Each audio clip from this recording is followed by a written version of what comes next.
كانت الجزائر في القرن السادس عشر تتبع اسميا للدولة العثمانية، وكان في تلك الفترة اسمها بدايات الجزائر، وكان لها أسطول بحري قوي جدا. هذا الأسطول كان يجبر دول أوروبا على دفع الأتاوات والجزية لدولة الجزائر أو لدايات الجزائر إذا رغبوا بالسير بأمان بسفنهم في البحار. ومو بس أوروبا، حتى الولايات المتحدة الأمريكية لجأت لأن توقع معهم معاهدة، نعم مع الجزائريين، معاهدة فقط كي تسمح الجزائر للسفن الأمريكية بالعبور في البحار بأمن وأمان.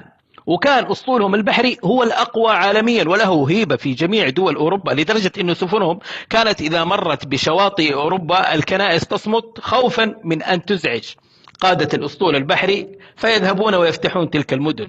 هذا الأسطول البحري ساعد إخواننا المسلمين في الانتقال من أرض الأندلس إلى أراضي المسلمين في المغرب العربي بعد الاضطهاد اللي حدث في إسبانيا. واستمرت جميع البحار خاضعة لهذه القوة بسلطة جزائرية، والكل خاضع لهذه السلطة إلى أن جاء محمد علي باشا، وقررت فرنسا في عام 1830 أن تسطو على الجزائر. وأوهم محمد علي باشا الإخوة الجزائريين بأنه حليف لهم وأنه سيناصرهم، بما أنه كانت مصر وقتها تابعة للدولة العثمانية وأن دايات الجزائر تابعة أيضا للدولة العثمانية بالاسم. فقرر محمد علي باشا أن يساندهم.